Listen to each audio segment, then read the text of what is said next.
예수님의 부활 소식을 접한 모든 사람들 중에 예수님이 십자가에 달려 죽기를 원했던 사람들은 자신들이 승리했다고 소리를 질렀을 것입니다. 로마의 병사들이 그랬을 것이고 이스라엘의 종교 지도자들이 그랬을 것입니다. 또한 예수님이 신경 쓰이던 다른 사람들도 그것을 보면서 이제 우리가 이겼다고, 그 중에 가장 기뻐한 존재는 사단이었을 것입니다. 사단은 예수님께서 태어나신 것부터 방해하고 싶었는데 예수님이 태어나실 때부터 그 방해가 실패하고 늘 벼르던 일이 마침내 이루어진 것입니다. 그런데 이 죽음은 우리가 다 아시는 것처럼 끝이 아니었습니다. 세상에서는 죽음을 끝이라고 말하지만 성경은 예수께서 죽음을 이기시고 부활하셨다고 이야기하고 있습니다. 예수님께서 죽음을 이기시고 살아나셨습니다. 그리고 그 살아난 사건이 오늘 본문 가운데 여인들에게 전파되고 있습니다. 부활하신 예수님을 가장 처음 만난 존재들은 여인들이었습니다. 성경은 이 여인들이 두려워했다고 말합니다. 이 여인들은 아마 예수님의 장례를 조금 더 도와볼 수 없을까, 예수님의 시신에 이 예를 표하고자 하는 마음으로 갔을 것입니다. 그들은 그 무덤의 문이 열려 있을 것이라고는 상상도 하지 못했겠죠. 오늘 묵상 본문에 보면 지진이 일어났다고 합니다. 이 지진은 예수님께서 십자가에서 숨을 거두실 때도 일어났던 지진입니다. 그것은 무엇을 말할까요? 사람들은 우연인가 라고 생각했겠지만 그것은 하나님의 통치 아래 있다는 것을 증명하는 사건이었습니다. 예수님께서 죽으신 것도 하나님의 역사하심 가운데 있는 일이었습니다. 그리고 예수님께서 부활하신 것도 역시 하나님의 능력 가운데 있는 일이었습니다. 로마 병사들도 막을 수 없었고 세상의 어떤 권세자들도 아무리 큰 돌을 가져다 놔도 예수님의 부활을 막을 수 없었습니다. 이들은 예수님의 부활이라는 것이 혹시 소문으로라도 일어나지 않도록 몇 겹의 방어막을 쳤습니다. 병사들을 세워놓고 거기에 인장을 붙이고 쇠사슬로 감아 놓았습니다. 하지만 예수님은 그 모든 것들을 이기시고 부활하셨습니다. 그리고 여인들에게 찾아오신 것입니다. 여인들은 두려웠을 것입니다. 기대하지 않은 일들이 일어났기 때문에, 예상치 못한 일이 일어났기 때문에. 무언가 여러분 대단한 소식을 들으면 때로는 기대가 되지만 그 소식이 내가 상상한 것 이상이라면 어떻게 해야 되는지 모르는 두려움이 일어나곤 합니다. 그때 천사가 여인들에게 예수님께서 말씀하셨던 대로 살아나셨다고 그렇게 이야기해 줍니다. 이제 이 여인들에게는 두 가지 사명이 생겼습니다. 하나는 두려운 마음을 접어두고 기쁨으로 살아가던 삶의 자리로 돌아가는 것입니다. 하나님은 부활로 인해서 우리에게 놀라운 은혜를 베푸십니다. 그것은 어그러지고 부서지고 훼손되었던 것을 온전하게 새롭게 회복시키신다는 것입니다. 우리의 죄로 인하여 오염됐던 이 세상을, 여인들의 그 파괴된 삶을 완벽하게 새롭게 회복시키시는 분이 우리 하나님이십니다. 여인들은 이제 그 두려운 마음이 아니라 자신들의 일상을 향하여 기쁨을 가지고 돌아가야 하는 사명을 가지게 되었습니다. 또 한 가지 사명이 있다면 들은 바를 전하는 것입니다. 예수님께서 살아나셨다고 하는 것을 전파하는 것이 그녀들의 사명이 되었습니다. 이 여인들은 이 사명을 감당하는 삶을 살았습니다. 그리고 그 여인들이 만난 사람 중에 한 명이 베드로입니다. 여러분 베드로 아십니까? 베드로는 아마 예수님의 제자들 중에서도 손에 꼽히는 제자였을 것입니다. 왜냐하면 예수님이 베드로는 옆에 꼭 끼고 항상 같이 다니셨거든요. 어디에 가나. 그러니까 예수님의 마음을 가장 잘 아는 사람이 베드로입니다. 베드로는 예수님께서 내가 십자가에 곧 달려 죽게 될 것이고 다시 살아날 것이라고 말씀하실 때 예수님을 막아선 사람입니다. 절대로 그런 일은 일어나게 하지 않을 거라고 말은 너무 기가 막히게 하죠. 절대 그런 일이 일어나지 않을 거라고. 하지만 그런 베드로가 예수님 말씀하신 것처럼 얼마 지나지 않아 예수님을 부인하고 저주합니다. 나는 그런 사람 모른다고. 사람 잘못 봐도 단단히 잘못 봤다고. 그리고 나서 예수님이 십자가를 지러 가시는 그 장면을 멀리서 지켜볼 뿐입니다. 그런 베드로가 부활하신 예수님에 관한 소식을 들었습니다. 여러분 잘 베드로의 마음을 한번 따라가 보십시오. 충격 가운데 예수님 돌아가셨다는 것, 내가 그 자리를 지키지 못했다는 것, 나는 수제자였는데, 나라도 거기 있었어야 됐는데 그 자리를 지키지 못했다는 죄책감이 얼마나 심했겠습니까? 그런데 예수님 부활하셨다는 얘기를 듣고 베드로가 달려갑니다. 그리고 그 문 앞에 들어가서 예수님이 누우셨던 것을 보고 예수님을 덮었던 세마포를 들춰보고 예수님 진짜 계시지 않네? 오? 여인들이 한 말이 진짠가? 그런데 그 뒤에 베드로의 선택은 뭐였는지 아십니까? 다시 원래 예수님 만나기 전으로 돌아가는 것이었습니다. 어떻게 해야 될지 몰랐겠죠. 두려웠을 수도 있습니다. 좀 마음을 수습할 시간이 필요했을지도 모르죠. 하지만 베드로가 선택한 것은 다시 물고기나 잡으러 가자 하는 것이었습니다. 그리고 또 부활하신 예수님을 만난 이들이 있습니다. 엠마오라는 곳을 향하던 제자들이 있었습니다. 이 사람들은 걸어가면서 예수님이 그동안 어떤 사역을 하셨었지? 그런 것들을 이야기하고 있습니다. 이 사람들은 머리로는 기가 막히게 알고 있죠. 예수님이 그때 이렇게 가르치셨잖아. 오병이어 그때 진짜 신기했다니까. 예수님이 그 병자들을 고치시는 거 봤지? 야, 그래 그랬다니까. 그런데 그곳에 예수님이 함께 하시는 것을 그들은 알아채지 못했습니다. 이미 그 일은 다 과거의 일이 되어버렸고 이제는 우리도 엠마오로 가서 살 길을 좀 찾아봐야 되지 않겠어? 하는 것이 그들의 수준이 되어버린 것입니다. 도마라고 하는 제자는 심지어 예수님 부활하셨다는 이야기를 듣고 여전히 두려움 가운데 숨어버렸습니다. 예수님 부활하신 거 난 눈으로 봐야 믿겠다. 나는 그거 못 믿어. 어떻게 세상에 그런 일이 일어날 수 있어? 여러분은 어떤 반응을 보이고 계세요?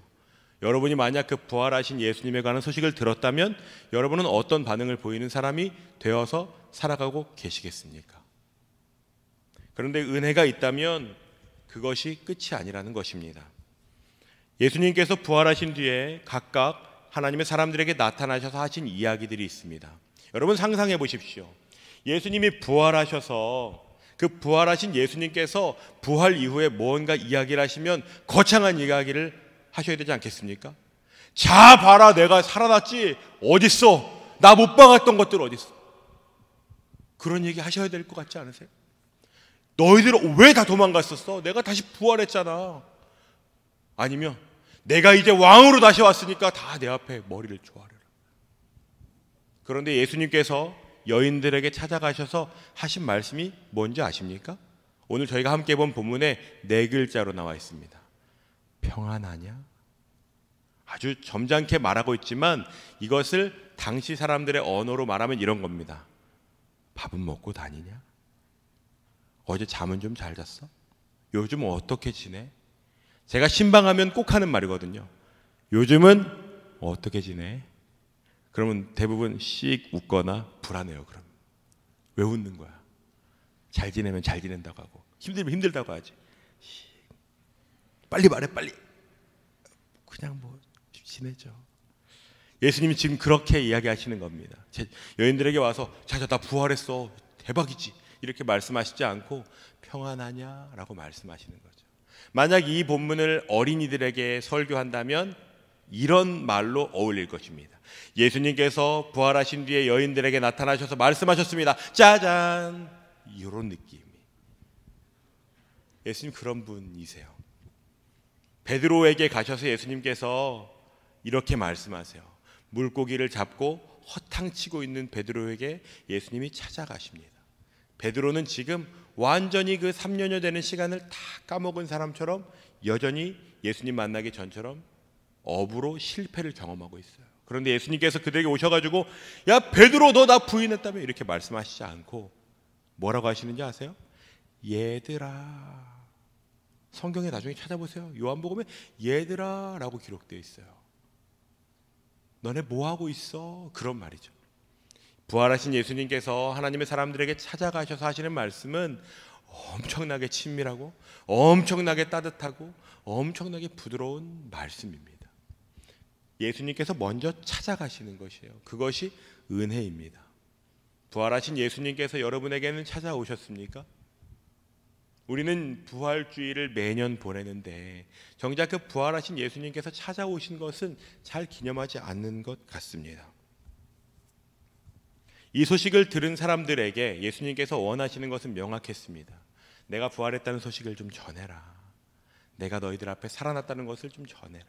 이 소식을 들은 사람들은 예수님 말씀을 따라서 이 소식을 전했습니다.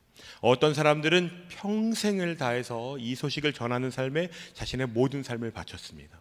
어떤 사람은 이 소식을 글로 남겼습니다.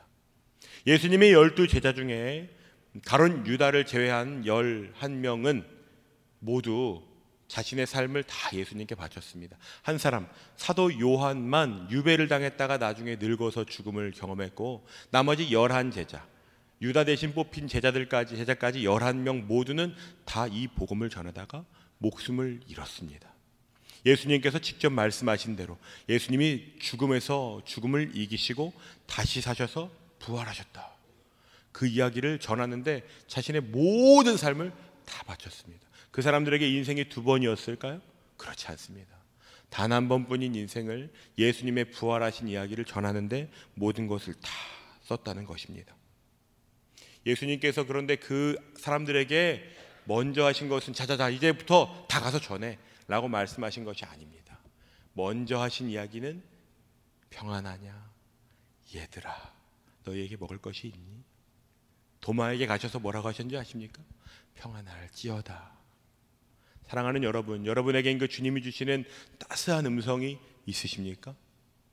여러분이 만약 그 음성이 좀 아득하게 느껴지신다면 오늘 여러분 이 예배 가운데 예수님의 그 따스한 음성을 깊이 들으시는 시간 되시길 바랍니다. 그냥 부활주일이라서 기쁘고 즐겁고 행복하고 그리고 오늘 끝나는 것이 아니라 오늘을 시작으로 성령 강림 주일 50여일 동안 그 세미한 주님의 음성을 부활하신 주님과 함께 살아보는 일들을 여러분들에게 도전 드리고 싶습니다. 베드로는 예수님의 이 음성을 듣고 나서 이렇게 노래를 했습니다. 이전에 베드로는 예수님을 부인하던 사람이죠. 그런데 그 베드로가 예수님께서 찾아오셔서 말씀하신 뒤에 베드로가 어떤 고백을 했는지 아십니까? 찬양을 한 곡 좀 들으면서 이 노래를 같이 좀 나누려고 합니다. 여러분 베드로와 같은 마음으로 한번 이 찬양을 귀 기울여서 들어봐 주십시오. 베드로는 예수님을 정말 사랑했던 제자, 뜨겁게 사랑했던 제자, 하지만 그 누구보다 예수님을 차갑게 부인했던 사람입니다. 그런 베드로가 연약함 많고 마음만 앞서는 베드로가 어떤 노래를 불렀는지 함께 듣고 더 말씀 나누기 원합니다.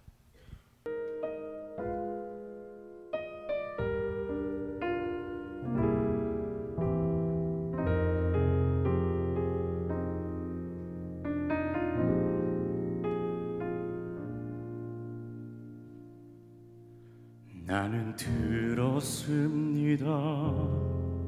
짙은 어둠이 내린 그 밤,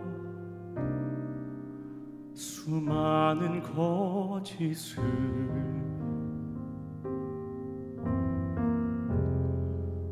아무 말도 못하고 듣기만 했는데 왜 그리 불안한지 나는 보았습니다. 불에 비친 주의 얼굴, 피로 멍든 그 얼굴,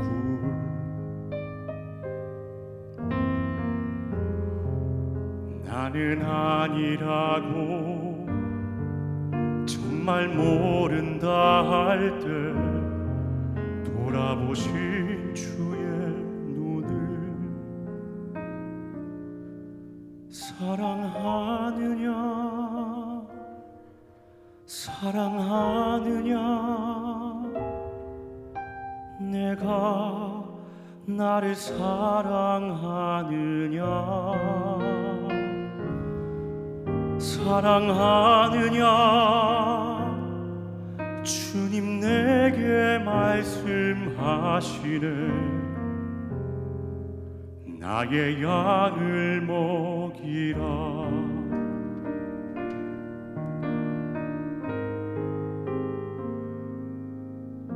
나는 들었습니다. 조용히 비가 내린 그 밤, 분명한 주의 음성, 이웃을 사랑하라 알고는 있는데 왜 그리 안 되는지 나는 보았습니다. 굶주리고 병든 이들 떨고 있는 그 눈빛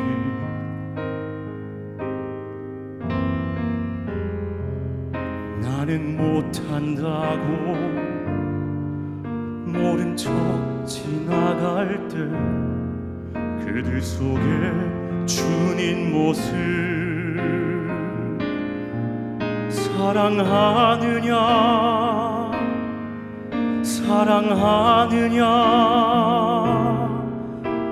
내가 나를 사랑하느냐 사랑하느냐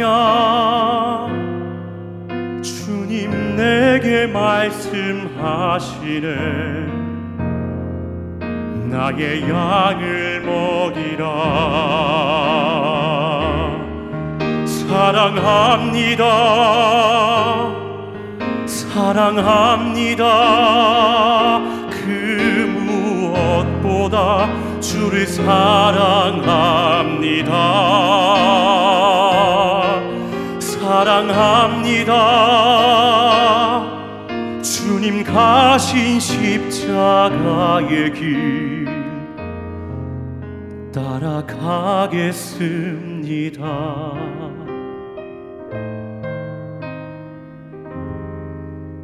주를 사랑합니다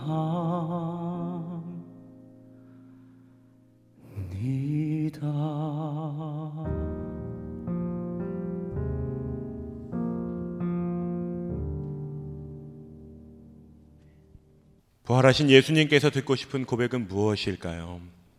예수님께서 베드로에게 오셔서 너 어떻게 그렇게 할 수 있었냐고 그렇게 말씀하시지 않습니다.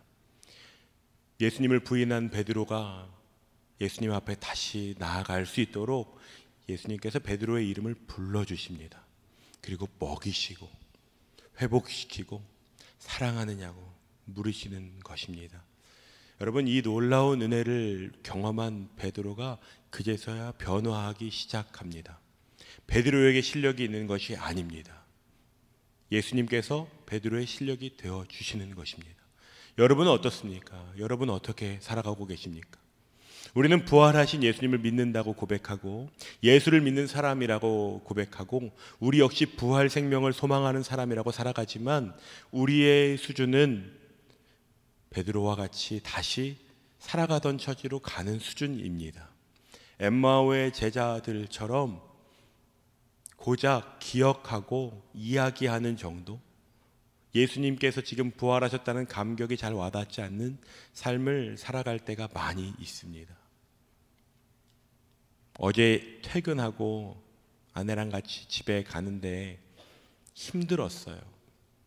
부활주일이 이제 내일이니까 고난주간 특세가 끝나고 와, 특세가 끝났다. 목사도 특세가 끝나면 좋거든요. 아내랑 집에서 잘 쉬면 좋겠다 했는데 저희 집 뒤에 주차장에 차가 한 대 대져 있는 거예요. 차가 대져 있네. 전화를 했죠. 안 받아요. 한 5번 해도 안 받아요.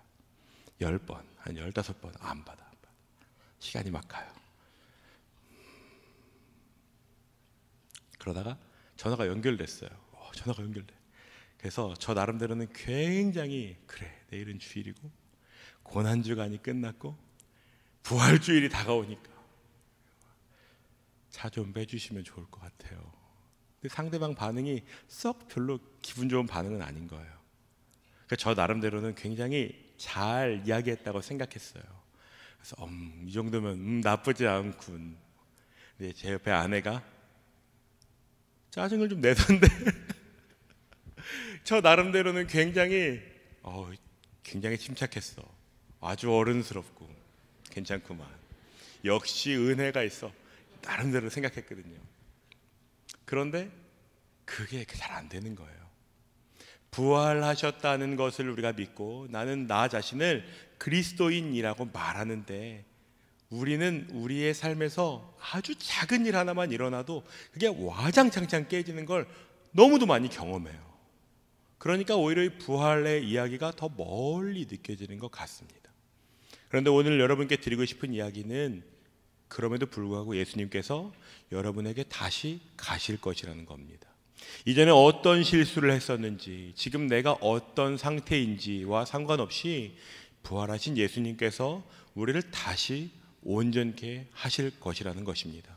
여러분, 부활은 고장난 게 고쳐지는 것이 아닙니다. 꿈에서 뜯어져 버린 옷을 수선하는 것이 아닙니다. 완전히 새롭게 완전한 생명을 회복시키시는 것입니다.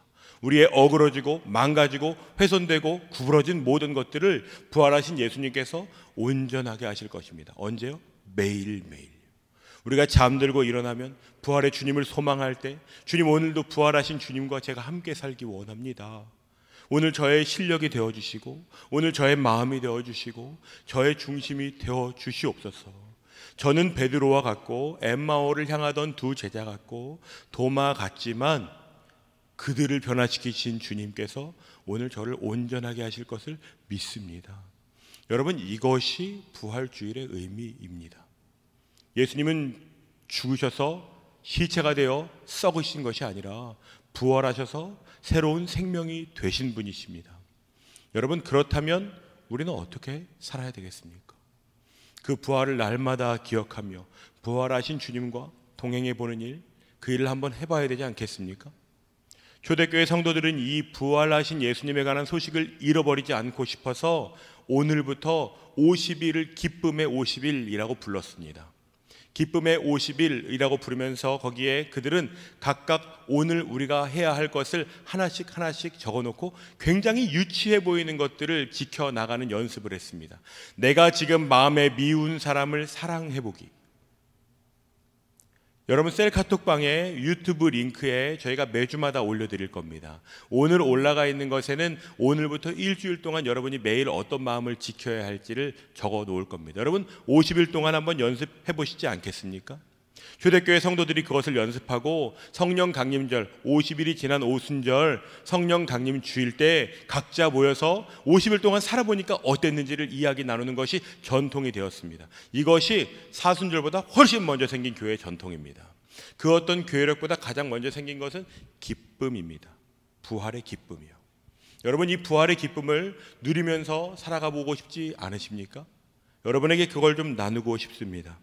예수께서 부활하셨다면 우리는 부활하신 예수님과 함께 살아갈 수 있습니다. 예배 전에 잠깐 나눈 것처럼 향기가 짙게 나는 공간에서 내가 머물면 그 향이 나에게 스며드는 것입니다. 내가 일부러 향기를 많이 맡으려고 막 이렇게 하지 않아도 내가 그곳에 머물면 그 향기가 배는 거죠. 예수님 하지 않고 예수님과 함께 머물고 예수님과 함께 일상을 살아보시고 예수님의 마음을 구해보시면 자연스럽게 예수님께서 우리 안에 그 부활의 생명을 불어 넣어 주실 것입니다. 사랑하는 여러분, 부활주일이 오늘로 끝나지 않게 하십시오. 우리에게 매주마다 반복되는 주일은 주님의 부활하심을 기억하는 절기입니다. 우리에게는 아주 감사하게도 일주일에 한 번씩 예수님의 부활을 기억하고 되새길 수 있는 삶의 리듬이 있습니다. 1년에 한 번씩 우리는 부활주일을 더 분명하게 지킵니다. 여러분이 이 리듬 안에서 부활하신 예수님을 혹시 흐릿하게 생각하시는 분들 계시면 다시 그것을 기억해 보실 수 있는 귀한 기회가 바로 오늘입니다. 매주마다 찾아오는 주일입니다. 그때 우리가 믿는 주님이 죽으신 것처럼